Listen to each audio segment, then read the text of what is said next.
siguro after na mga 30 minutes ko na nalaman na ng mga anak ko, saka na, kasi ayaw rin nilang ikwento sa akin ng mabibigla. Dahil may ano rin ako, may sakit din ako sa, may maintenance din ako. Hanggang dinandahan nila ako. O sabi ko, okay, tanggap natin. Ang alam ko lang, sa ospital, ayos pa yung ano niya. Kalagayan. Yun ang nangyaring oras nang namatay siya. Umiigib ako ng tubig dyan. Umiyak yung magkapatid. Akala ko yung apo ko lang umiyak. Yung pala, yung dalawang bayan umiyak na. At tinanong ko yung kuya nila kung ano ang nangyari. Kaya mo nga yan. Na may sabi mi sa'yo, kaya mo. Yun, at tinapat na naman sa akin. Patay na ngayon si Mag. Dahil talaga medyo atrasado talaga sila magtulong. At sabi sa akin, buti pa pumunta ka doon sa Ako Bicol, kay Kong Saldico, parang handa, madali tumulong talaga. Talagang a-action ang talaga. Talagang malaking tulong at salamat at ginawa kami dahil sa inyo, sa lahat ng staff, ni Kong Ko, sa hirap din ninyo na driver, sa iyo ma'am, sa iyo sir, sa pagsama, mula Legazpi to Manila, to Nea, Enea to Legazpi hanggang dito sa bahay. Maraming salamat sa inyo lahat sa Ako Bicol. Kay Congressman Saldico.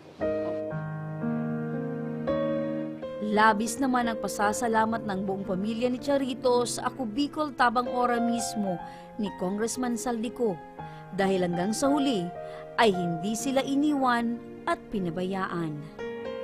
Salamat po sa may pahabol pang tulong. Maraming salamat ulit, Congressman Saldico. Buong pusong nakikiramay ang programang Ako Bicol tabang ora mismo ni Congressman Saldico sa pamilyang naiwan ng yumaong OFW na si Charito Arizapa at patuloy na sumasaludo sa mga kababayan natin sa ibang bansa na gaya niya ay nagsasakripisyo, mabigyan lamang ng mas maayos na kinabukasan ang kanilang pamilya sa Pilipinas. Madalas pa nga, kahit kapalit pa nito, ay ang kanilang buhay.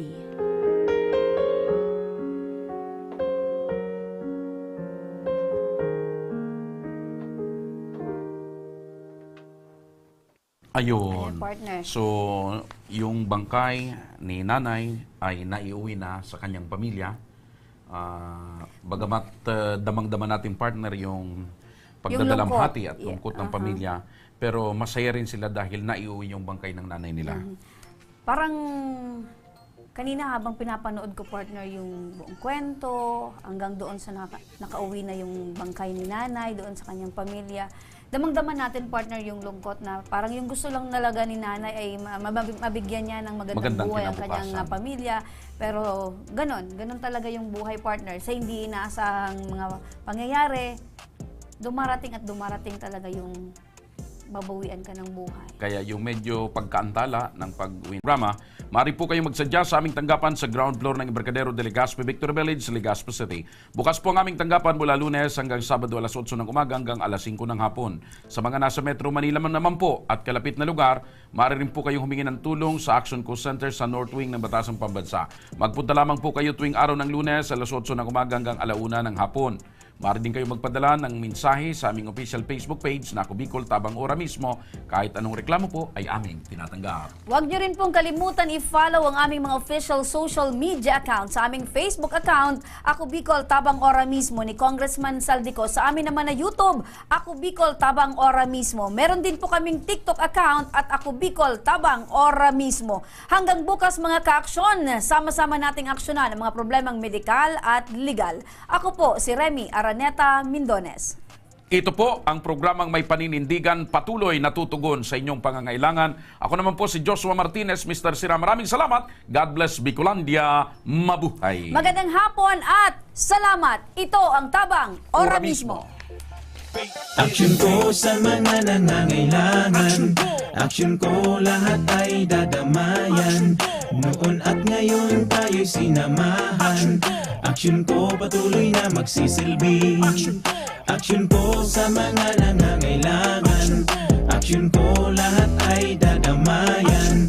Noon at ngayon tayo'y sinamahan. Aksyon ko patuloy na magsisilbi. Isang masipag na pilantropo, sa hirap at ginawa kasama mo.